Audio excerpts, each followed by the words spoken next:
नमस्कार मित्रांनो, प्रेमाची गोष्ट या मालिकेच्या आजच्या भागामध्ये आज आपण पाहणार आहोत. सागर आणि मुक्ता हे दोघेही पार्टीसाठी आलेले असताना मुक्ता एकटीच फिरत असते आणि सागर हर्षवर्धनच्या बोलण्यामुळे खूप दारू पित असतो. त्याला हर्षवर्धनचं सगळंच बोलणं आठवत असतं. सागरची अशी झालेली अवस्था पाहता सावनी हर्षवर्धनला विचारते की काय सांगितलंस तू त्याला? तर हर्षवर्धन म्हणतो, तू बरं ऐकत होती इतक्या लांबून? कसला झटका दिलाय मी त्याला. सावणी म्हणते, किती खोटं बोललास तू. तू असं सांगितलंस की सई तुझी मुलगी आहे. तुला काय वाटतंय की आपण इथे तुझ्या जुन्या मित्रांना भेटायला आलोय का? आपण सागर कोळीला नवीन जखम द्यायला आलोय. सई त्याला मिळाली म्हणून खूप खुश होता ना तो. त्या दिवशी आपण सईला सोडायला गेलो तेव्हा तो किती बोललात.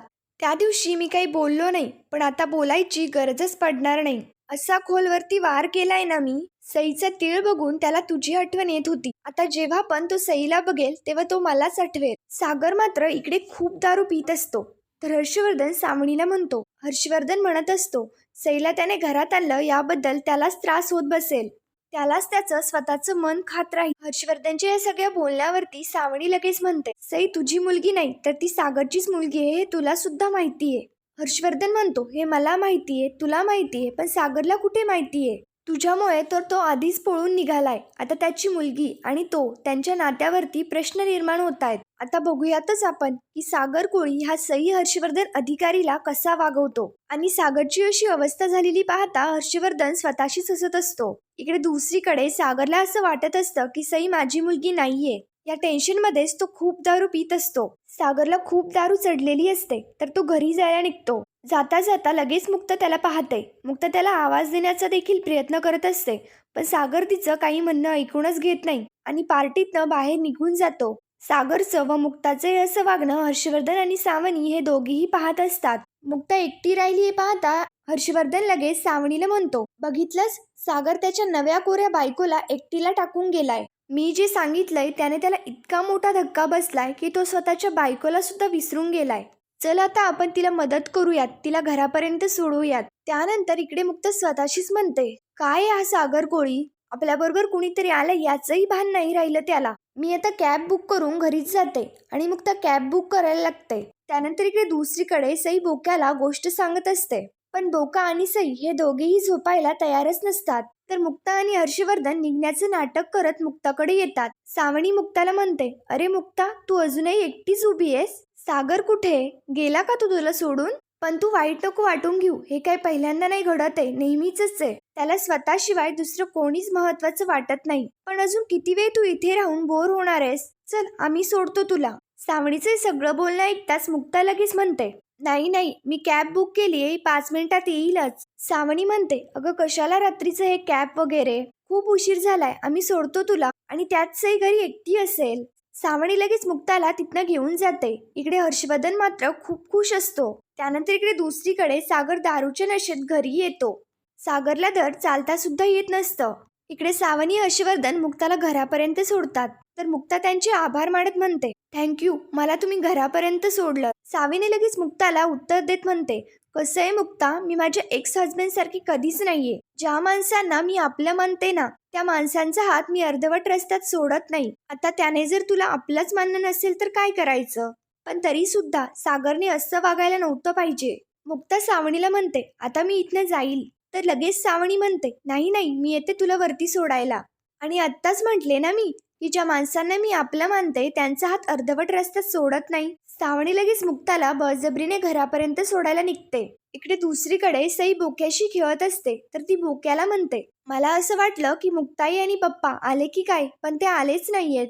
नो प्रॉब्लेम, आपण त्यांची वाट बघूयात. इकडे सागर घरात येतो. आवाज झाल्यामुळे सईला समजतं की मुक्ताई आणि पप्पा हे दोघीही आलेत म्हणून. सई लगेच त्यांना बघण्यासाठी बाहेर येते. सागर तिथेच खाली बसतो. तर सई बाहेर येत सागरला विचारते, पप्पा तू एकटाच आलास, मुक्ताई कुठे? सई मुक्ताला आवाज देखील देत असते. सई सागरला विचारत असते की मुक्ताई कुठे? सागर सईला पाहतो.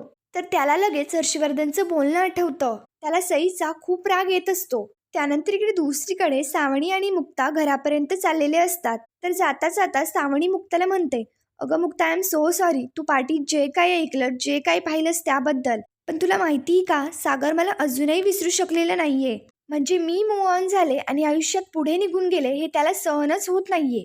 आम्ही सेपरेट झाल्यापासून ते स्वतः काहीच करत नाही. जे काही करतो ते फक्त मला दाखवण्यासाठी. CEO सुद्धा फक्त मला दाखवण्यासाठी झाला आणि हे लग्न सुद्धा त्याचसाठी केलं. तुझा विश्वास बसत नसेल पण तेच खरंय. तू कधी नोटीस केलं का? तो सईकडे कधी प्रेमाने पाहत नाही. सावनी तिच्या गालावरचा तीळ मुक्ताला दाखवत म्हणते, हा तीळ पाहिला की त्याला माझी आठवण येते. आमच्या प्रेमाची आठवण येते आणि त्याला मी जवळ नाहीये याची जाणीव होते. म्हणूनच तो तिच्याशी कधी प्रेमाने बघूच शकत नाही आणि बोलूही शकत नाही. सावनीचं हे सगळं बोलणं मुक्ता शांतपणे ऐकत असते. तर मुक्ता म्हणते, बास बास आता बास. तुम्हीही इथेच थांबा आणि तुमच्या विचारांनाही इथेच थांबवा. सागरला तुमच्याबद्दल काय वाटतं, तुमच्या प्रेमाबद्दल काय वाटतं याच्याशी मला काहीच नाहीये. पण तुम्हाला माहिती का, तुमचा हाच तीळ मला सईची आठवण करून देतो. त्यामुळे मी सईचा कधीच तिरस्कार करू शकत नाही. सावनी घाबरत म्हणते, अगं मी फक्त सागर माझा तिरस्कार का करतोय हे सांगत होते तुला. जो माणूस आपल्या मनापासून तिरस्कार करतो त्याचा अर्थ काय, की त्या माणसाचं आपल्यावरती मनापासून प्रेम आहे. मुक्ता लगेच सावनीच्या बोलण्यावरती उत्तर देत म्हणते, मग इतकं मनापासून प्रेम करणाऱ्या माणसाला का सोडलं तुम्ही? तुमच्या दोघांमध्ये काय झालं हे मी ना सागरला विचारलं ना तुम्हाला, पण आज स्वतःहून तुम्ही मला ते सांगितलं. खरंच थँक्यू. निदान मला हे तरी कळलं की माझ्या नवऱ्याला प्रेम काय असतं हे माहीत होतं. त्यांच्यावरती प्रेम करताना माझ्या मनात हा तरी विचार येणार नाही की ते चांगला नवरा नव्हते म्हणून, कारण त्यांनी इतकं मनापासून प्रेम केलं ना तुमच्यावर. इकडे मुक्ता दिसत नाहीये म्हणून सई सारखी सारखी सागरला विचारत असते की सांग ना पप्पा, कुठेही मुक्ताई घेऊन गेला होतास ना तू तिला.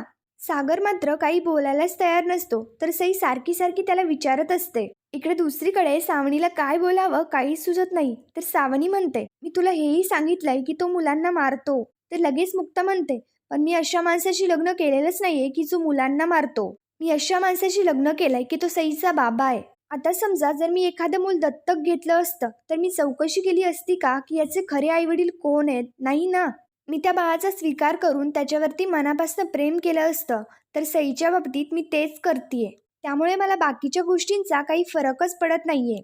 सावनी सारखी सागर सागर करत असते. तर मुक्ता म्हणते की तुम्ही सागरबद्दल जेवढं बोलताय तेवढं सागर तुमच्याबद्दल कधीच बोलत नाही. म्हणजे तुमचं नाव ऐकलं तरी तिरस्कार वाटतो त्यांना. म्हणजे आत्ता इथे उभं राहून सुद्धा तुम्ही त्यांच्याबद्दलच बोलताय. नक्की मला समजतच नाहीये की सागर मिस करतायत की तुम्ही त्यांना मिस करताय. मला ना कधी कधी कळतच नाही की नक्की मूव्ह ऑन कोण झालंय. हर्षवर्धन लगेच त्यांच्याकडे येतो आणि त्यांना विचारतो की एवढ्या काय गप्पा मारताय तुम्ही? मुक्ता म्हणते, सावनी त्यांच्या मनातल्या काही गोष्टी सांगत होत्या मला. त्यांच्या मनात कोण आहे माहितीये? सावनी लगेच घाबरून जाते. मुक्ता सांगू लागते, त्या मला सांगत होत्या की त्यांचं तुमच्यावरती किती प्रेम आहे. अहो फक्त त्या तुमच्याबद्दलच बोलतात आणि कायम. मुक्ता सावनी आणि हर्षवर्धन या दोघांचेही आभार मानते आणि आतमध्ये निघून जाते. इकडे सई सागरला सारखी सारखी विचारत असते. तर सागरला तिचा खूप राग येतो आणि सागर लगेच सईचा तिरस्कार करत तिला खाली ढकलून देतो. तेवढ्यात लगेच समोर मुक्ता येते आणि ती सईला खाली पडण्यापासून वाचवते. सागरच्या अशा वागण्यामुळे मुक्ताला त्याचा खूप राग येतो. सई खूप घाबरते आणि रडू लागते. तर मुक्ता सागरला विचारते की काय होतं हे, धक्का दिला तुम्ही तिला?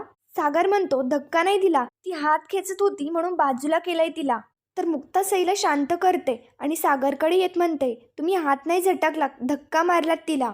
मुक्ता सईला आतमध्ये रूममध्ये पाठवून देते. मुक्ता सागरला धक्का देत म्हणते, सईला हात लावण्याची हिंमत कशी झाली तुमची? एका लहान मुलाशी असं वागायला लाज नाही वाटली?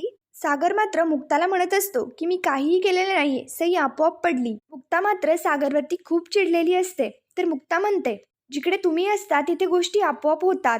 तुम्ही आपोआप मुलांना मारता, तुमची आपोआप मिसअंडरस्टँडिंग होते, तुमच्या पोटात दारू आपोआप जाते, तुम्हाला चढते सुद्धा आपोआपच. तुमच्या आयुष्यात सगळं आपोआप होत असतं. पण लहान मुलांशी कसं वागायचं ही अक्कल नाही येत का? कितीही वाईट माणूस असला तरी तो आपल्या मुलांवरती हात नाही उगारत. पण तुम्ही वैरी आहात तुमच्या मुलांचे. सागर मुक्ताचं बोलणं शांतपणे ऐकत असतो.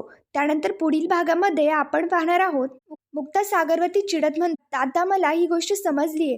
फक्त तिला शह देण्यासाठी तुम्ही सईची कस्टडी घेतली. तुमचं सईवरती प्रेम नाहीये. मुक्ता सागरला सक्त ताकीद देत सांगते की आता यापुढे जर माझ्या मुलीला हात जरी लावलात तर तुमचा हा हात तोडून दुसऱ्या हातात देईन, हे कायम लक्षात ठेवायचं.